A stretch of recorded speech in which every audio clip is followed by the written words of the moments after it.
मारो राजस्थान बुलेटिन में बात करेंगे सरकार के 3 साल पर होने वाली सौगातों की बारिश की। सीएम गहलोत आज करोड़ों की सौगात देंगे। इसके साथ ही बात करेंगे पंचायत चुनाव के तीसरे चरण की। 3 जिलों में वोटिंग जारी है। तो साथ ही बात करेंगे सर्दी के सितम की। प्रदेश के कई जिलों में पारा माइनस में पहुंच गया है। इन सब खबरों पर विस्तार से चर्चा करेंगे, लेकिन सबसे पहले देख लेते हैं टॉप 10 महानगर। और झुंझुनू के बुहाना में बदमाशों ने फायरिंग कर दहशत मचा दी। जानकारी के मुताबिक बुहाना के पचेरी में 3 बदमाशों ने मैन मार्केट में घुसकर किराने की होलसेल दुकान से लूट की कोशिश की है। प्रत्यक्षदर्शियों के मुताबिक गुलाबचंद शिव कुमार के डिपार्टमेंटल स्टोर पर 3 लोग बाइक पर सवार होकर आए। आते ही दुकान मालिक को पिस्टल दिखाई और गले से पैसे मांगे और निकालने की कोशिश की। दुकान मालिक ने हल्ला मचाया तो वहां बदमाशों ने फायरिंग कर दी। फायरिंग से घबराकर दुकान मालिक बाहर भागने लगा तो बदमाशों ने फिर 2 राउंड फायर किए। घटना की सूचना मिलने पर पुलिस मौके पर पहुंची। तब तक बदमाश वहां से फरार हो चुके थे।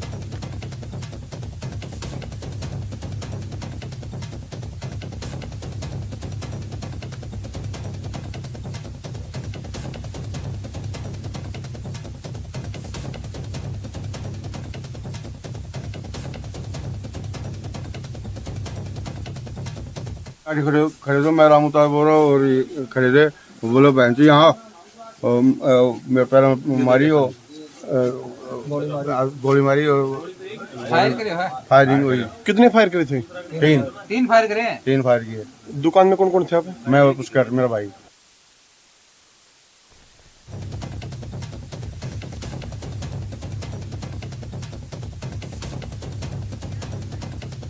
और इसी खबर पर ज्यादा जानकारी के लिए बात करते हैं हमारे झुंझुनू संवाददाता इम्तियाज भाटी के साथ। इम्तियाज, इस पूरे मामले को लेकर क्या अपडेट है? क्या ये बदमाश पुलिस के हत्थे लग चुके हैं? जी आसिफ, ये पचेरी कला हरियाणा बॉर्डर पर पड़ता है और हरियाणा बॉर्डर के जो इलाके हैं वहां पर लगातार ऐसी वारदातें होती रही है। और ये जो पचेरी कला में मेन मार्केट में दुकान थी बनवारी इनकी गुलाबचंद शिव कुमार की। यहाँ पर आकर 3 बदमाश थे, बाइक पर सवार होकर आए। इन्होंने कुछ बोला, फिर जो इसने परिवादी ने जो आरोप लगाया है, परिवादी ने जो रिपोर्ट दी है उसमें कहा कि जो गले में 35,000 रुपए थे वो पिस्टल की नोक पर उन्होंने निकाले और उसके बाद फायर करते हुए उन्होंने अपनी बाइक लेकर फरार हो गए। जो तीनों जो आरोपी थे उन्होंने अपने चेहरे पर मास्क और वो दुपट्टा बांध रखा था और उन्होंने शॉल ओढ़ रखे थे और जो भाषा बोल रहे थे वो हरियाणवी भाषा थी। तो इससे सिद्ध होता है कि जो तीनों जो आरोपी थे जिन्होंने फायरिंग की है वो हरियाणा के ही हो सकते हैं। और हरियाणा के जो आरोपी है, जो हरियाणा के जो बदमाश है, वही राजस्थान की सीमा में घुसकर ऐसे जो अपराध है, ऐसी जो वारदातें उनको अंजाम दे रहे हैं। जी आसिफ। इम्तियाज, पुलिस ने इस पूरे मामले को लेकर कुछ कहा अभी तक? क्योंकि मामला जो है वो दूसरे स्टेट से भी जुड़ रहा है। अब ऐसे में क्या राजस्थान पुलिस या फिर कहा जाए झुंझुनू पुलिस हरियाणा में जाकर इस पूरे मामले की तफ्तीश करेगी? जी, जो वहाँ के जो पचेरी कला के थानाधिकारी है बनवारीलाल यादव, उनके नेतृत्व में टीम बनाई गई है। उसके अलावा भी सिंघाना जो एसएचओ है उनके नेतृत्व में भी टीम बनाई गई है, जो अलग अलग क्षेत्र में इनकी तलाश कर रही है। इसमें नाकाबंदी करवाई गई थी, लेकिन जो आरोपी है वो अभी तक पुलिस के हाथ नहीं लगे और कोई सुराग भी नहीं लगा है। पुलिस जो इलाके में सीसीटीवी फुटेज है, जो पूरे रास्ते में सीसीटीवी फुटेज है उनको खंगाल रही है, लेकिन पुलिस का ये भी मानना है कि आरोपी कुछ दूर पर तो दिखाई दे रहे हैं। उसके बाद जो हरियाणा के बॉर्डर पर कच्चे रास्ते लगते हैं, जहां से कहा जाता है कि शराब और तेल की तस्करी होती है, उन रास्तों से आरोपी फरार हुए हैं और उनकी तलाश की जा रही है। जी इम्तियाज, जानकारी के लिए आपका धन्यवाद।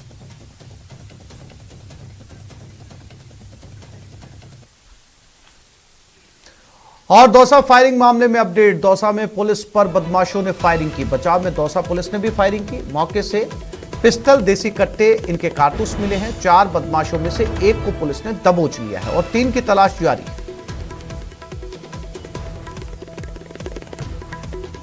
आशीष शर्मा संवाददाता दौसा हमारे साथ है। आशीष, 1 बदमाश को पकड़ लिया गया है। क्या इसकी शिनाख्त पे या इसकी गवाही पर बाकी बदमाशों की तलाश शुरू की गई है? बिल्कुल आसिफ, जो 4 बदमाशों ने जैसे फायरिंग की थी, अंधाधुंध फायरिंग की गई थी और इनके पास हथियार भी एक नहीं थे, अनेक हथियार थे, क्योंकि वहां पर जो मौके पर जो कारतूस मिले हैं वो पिस्टल के भी कारतूस हैं और देसी कट्टे के भी कारतूस हैं। ऐसे में एक से अधिक इनके पास हथियार थे और उन्होंने पुलिस पर लगातार फायरिंग की थी। हालांकि जवाब में भी पुलिस ने 2 राउंड फायर किए थे और अब पुलिस ने जो सर्च अभियान चलाया था, उस सर्च अभियान के बाद एक जो बदमाश था उसको पुलिस ने दबोच लिया है और उस बदमाश से लगातार पूछताछ की जा रही है, ताकि जो अन्य बदमाश थे उनका भी निशानदेही हो सके, उनका पता लग सके, पहचान हो सके। पुलिस जो एक बदमाश जो दबोचा है उससे लगातार पूछताछ कर रही है। उसने जो निशानदेही बताई है, जो पहचान बताई है, उसके आधार पर पुलिस की टीमें अब रवाना हुई हैं अलग अलग जगहों पर, जहां पर जो फरार हैं 3 बदमाश, उनकी गिरफ्तारी के प्रयास किए जा रहे हैं। क्योंकि जो बदमाश पकड़ में आया है उसने कुछ जगह बताई है, लोकेशंस बताई हैं, साथ ही नाम भी बताए हैं। ऐसे में पुलिस जो पूछताछ के बाद में अब जो अन्य बदमाश फरार है उनकी गिरफ्तारी के प्रयास कर रही है। जी आसिफ। जी आशीष, जानकारी के लिए आपका धन्यवाद।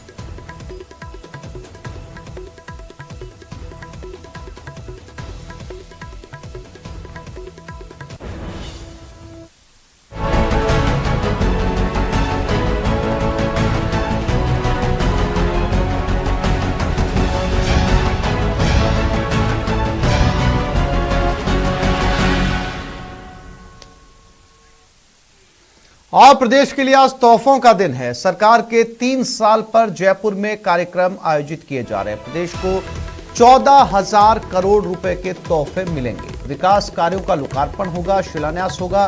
सीएम आज राज्य स्तरीय प्रदर्शनी का उद्घाटन करेंगे। जेकेके में आपका विश्वास हमारा प्रयास प्रदर्शनी का आयोजन होगा। बता दें, सरकार के 3 साल पूरे होने पर आज और कल जयपुर में कई कार्यक्रमों का आयोजन होना है। सीएम गहलोत आज प्रदेश की जनता को 14,000 करोड़ रुपए की लागत के 3,700 के कई कार्यों की सौगात देंगे। सीएम गहलोत आज सुबह 11 बजे जवाहर कला केंद्र में 3 साल की उपलब्धियों पर आधारित 4 दिवसीय प्रदर्शनी का शुभारंभ करेंगे। आज करीब 8,500 करोड़ रुपए की लागत के विकास कार्यों का शिलान्यास और करीब 3,800 करोड़ रुपए की लागत के विकास कार्यों का लोकार्पण होगा। वहीं 19 दिसंबर को 500 से ज्यादा पुलिस थानों के स्वागत कक्ष और 12 नए पुलिस थाना भवन सहित गृह विभाग के अन्य लोकार्पण किए जाएंगे।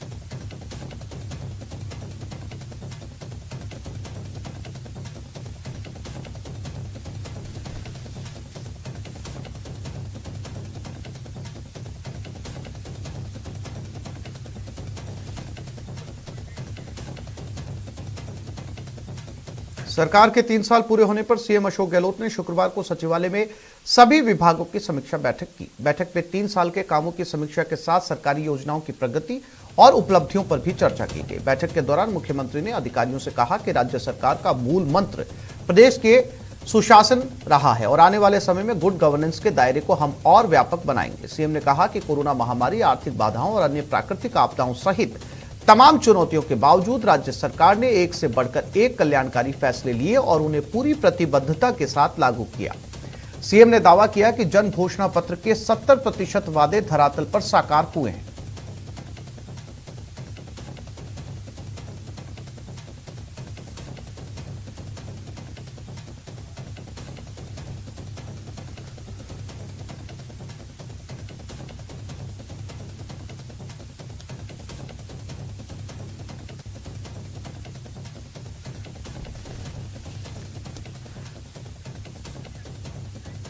और इसी खबर पर ज्यादा जानकारी के लिए बात करते हैं हमारे संवाददाता दिनेश शर्मा के साथ। हमारे साथ जुड़ गए दिनेश। 3 साल पूरे हो चुके हैं और जो जनता को मिलने वाला है वो 14,000 करोड़ रुपए के बजट से योजनाएं और लोकार्पण, शिलान्यास, तोहफा कहा जाए, सौगात कहा जाए या नए साल पे मिलने वाले तोहफे।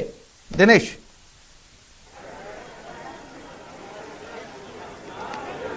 अब बिल्कुल आसिफ, देखिए 2 दिन जो है बहुत खास रहने वाले हैं प्रदेशवासियों के लिए। सरकार ने 3 साल का कार्यकाल पूरा किया है और 2 दिन तक जो है वो सौगातों की बारिश जो है होने वाली है।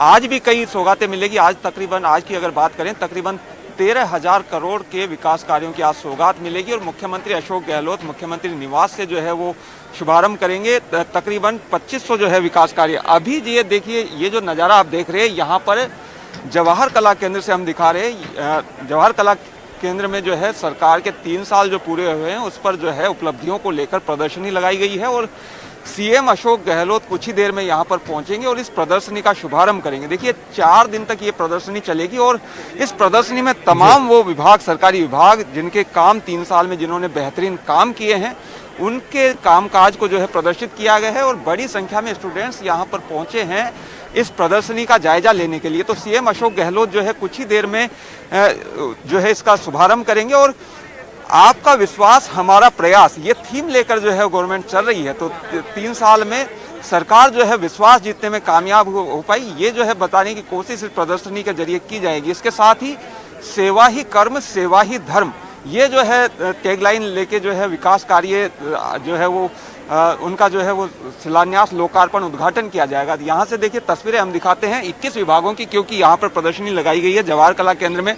सबसे पहले ऊर्जा विभाग की ये जो है देखिए स्टॉल जो है लगी हुई है, 21 विभागों की स्टॉल है। सबसे पहले ऊर्जा विभाग की स्टॉल है, उधर आप देख सकते हैं शिक्षा विभाग की स्टॉल है और इधर हम जब चलेंगे आगे तो देखिए यहाँ पर जो है विभागों ने जो भी काम किए उनके मॉडल्स प्रदर्शित किए गए हैं। इसके साथ ही लिटरेचर जो है वो प्रदर्शित किया गया है। ये देखिए PHED का जो है ये स्टॉल है और यहाँ पर आप देखिए ये नागौर लिफ्ट पेयजल परियोजना जो है उसका मॉडल यहाँ पर प्रदर्शित किया गया है। तो स्टूडेंट्स भी यहाँ पर पहुँच रहे हैं इनका जायजा लेने के लिए। बाकायदा जो भी विजिटर्स इस एग्जीबिशन में आएंगे उनको जो है वो गृह विभाग की प्रदर्शनी भी यहाँ पर लगाई गई है। देखिए पुलिस अधिकारी यहाँ पर नजर आ रहे हैं। गृह विभाग की ये जो है वो एग्जीबिशन है यहाँ पे। तो अलग अलग विभागों ने अपने स्टॉल्स के जरिए अपने जो कामकाज है उन्हें प्रदर्शित किया है, क्या काम किए हैं 3 साल में वो जो है प्रदर्शित किया गया है।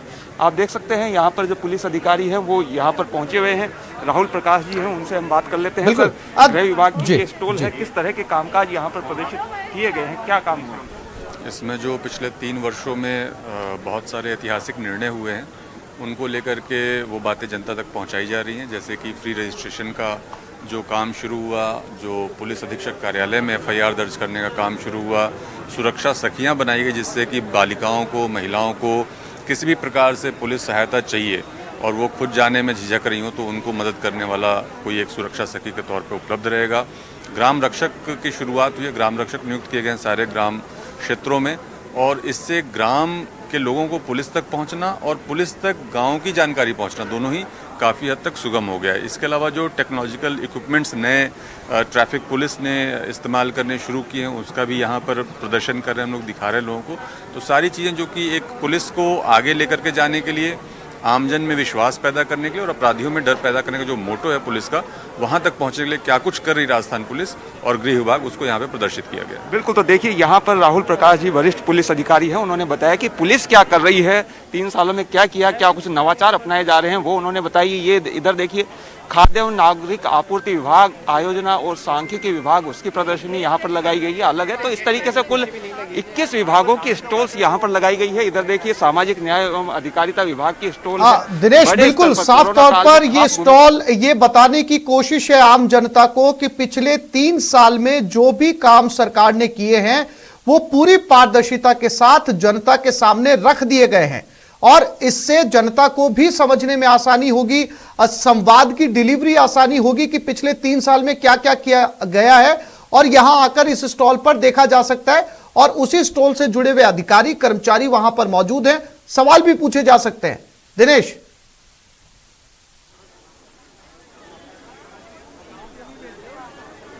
बिल्कुल, देखिए तमाम स्टॉल्स पर जो है वो संबंधित विभाग के अधिकारी, कर्मचारी वहां पर मौजूद है, उनकी बाकायदा ड्यूटी लगाई गई है। अभी हम पहुंच चुके हैं महिला एवं बाल विकास विभाग की ये स्टॉल है, आप देख सकते हैं।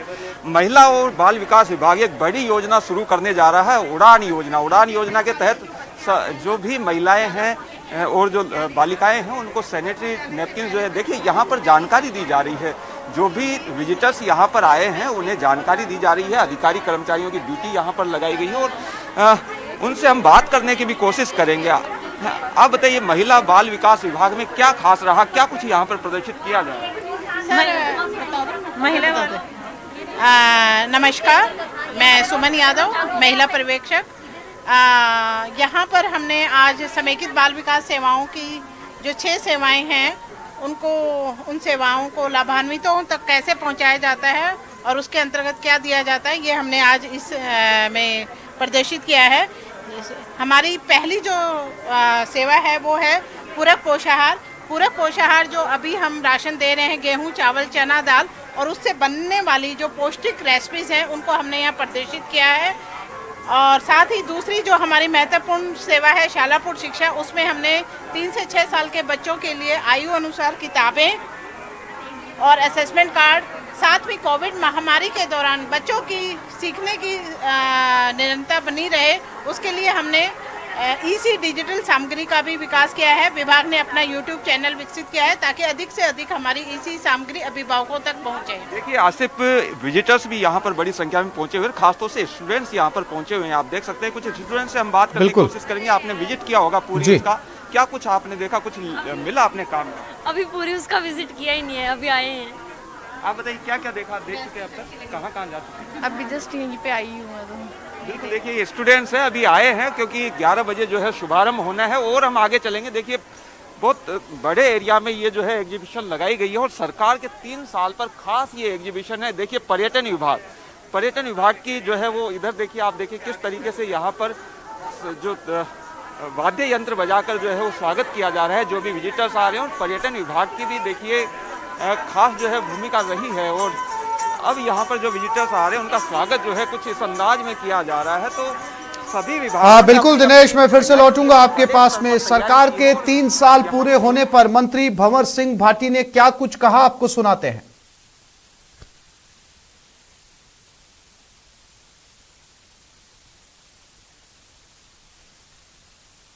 भंवर सिंह भाटी है और उनसे आज खास बातचीत करते हैं। क्या कुछ जो है आने वाले 2 सालों में क्या क्या जो है वो कार्य होने वाला है। देखिए, राजस्थान में आज से 3 साल पहले राजस्थान की जनता ने, यहाँ के मतदाताओं ने प्रदेश में अशोक गहलोत जी के नेतृत्व में कांग्रेस पार्टी की सरकार बनाई। मातेश्वरी तनोट राय के मंदिर में जैसलमेर में आकर के प्रदेश के लोगों की खुशहाली के लिए कामना की और मैं कह सकता हूं कि विपरीत परिस्थितियां थी, कोविड का समय था, उसके बावजूद राजस्थान के मुख्यमंत्री अशोक गहलोत जी ने पिछले वर्षों में अच्छा और बेहतरीन बजट देने का काम किया। कोविड की अच्छी व्यवस्थाएं की गई जिसकी सराहना भी केंद्र सरकार के प्रधानमंत्री जी के द्वारा भी की गई। आने वाला 2 साल का जो समय है अशोक गहलोत जी के नेतृत्व में हमारी सरकार राजस्थान के लोगों से हमने जन घोषणा पत्र में जो वादे किए हैं उन वादों को पूरा करने की दिशा में बहुत तेज गति से काम करेगी। जहां तक जन घोषणा पत्र की बात है तो उसमें 60% से ज्यादा वादे हमने पिछले 3 सालों में पूरे किए हैं और आने वाले 2 साल का जो समय राजस्थान की जनता ने हमें काम करने का मौका दिया है। अशोक गहलोत जी एक अनुभवी नेता है, एक जननायक के रूप में पूरे देश में उनकी पहचान है। उनके नेतृत्व में राजस्थान के आम आदमी की समस्याओं का समाधान हो, आमजन से जुड़े हुए मुद्दों का निस्तारण हो, इस दिशा में काम किया जाएगा। और मैं कह सकता हूं कि अशोक गहलोत जी के नेतृत्व में आने वाले 2 सालों में बहुत अच्छे विकास के काम होंगे। आने वाला जो बजट होगा उसमें भी राजस्थान के हर क्षेत्र से जुड़ी हुई समस्याओं को उसमें जोड़ा जाएगा और निश्चित रूप से आने वाले 2 सालों में जो बकाया काम है या जो महत्वपूर्ण काम है उन सब कामों को पूरा करेंगे। श्रीकांत व्यास, न्यूज़ 18 जैसलमेर। और ब्रेक के बाद बात करेंगे पंचायत चुनाव की।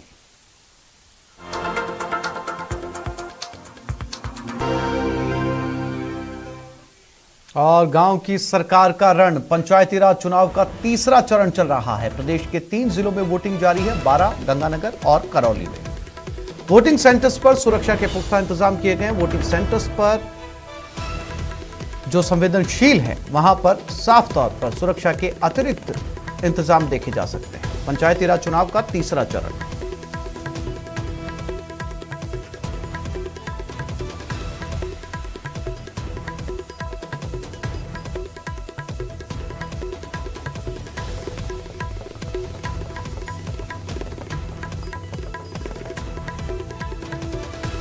और चलिए अब आपको गांव में लोकतंत्र के महापर्व की 3 तस्वीरें दिखाते हैं। गांव की सरकार चुनने के लिए बड़ी संख्या में लोग पोलिंग सेंटर्स पर जुटे हैं। मतदान को लेकर लोगों में खासा उत्साह है।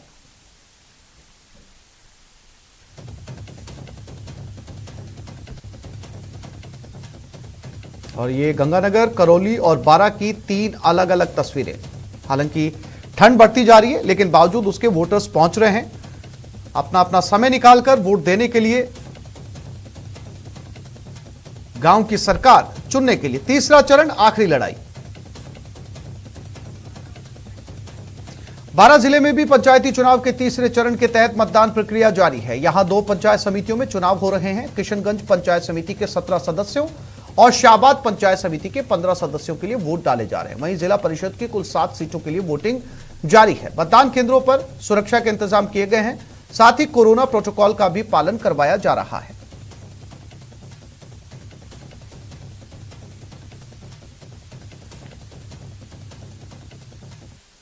के तीसरे चरण का मतदान 12 में भी जोर खरोश से चालू है। सुबह 7:30 बजे से ही मतदान केंद्रों पर भीड़ देखी जा सकती है।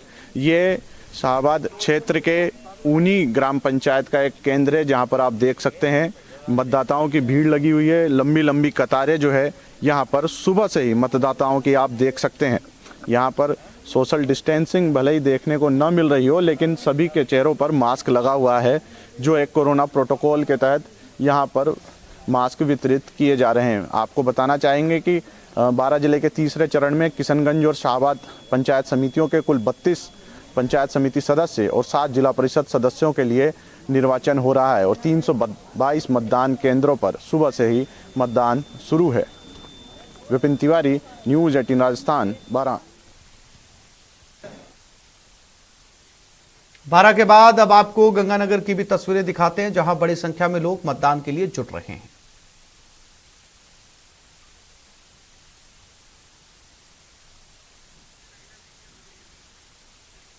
करौली में 2 पंचायत समितियों और जिला परिषद सदस्यों के लिए मतदान शुरू हो चुका है। हालांकि सर्दी के कारण सुबह मतदान की रफ्तार धीमी दिखी।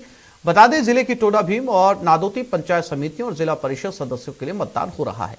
टोडा भीम पंचायत समिति के 32 वार्ड्स में 163 प्रत्याशी चुनावी मैदान में हैं, जबकि नादौती पंचायत समिति के 17 वार्ड्स में 76 प्रत्याशी चुनावी समर में भाग्य आजमा रहे हैं। जिला परिषद के 7 वार्ड्स में 27 प्रत्याशियों के भाग्य का फैसला होगा। दोनों पंचायत समितियों में कुल 311 मतदान केंद्र बनाए गए हैं।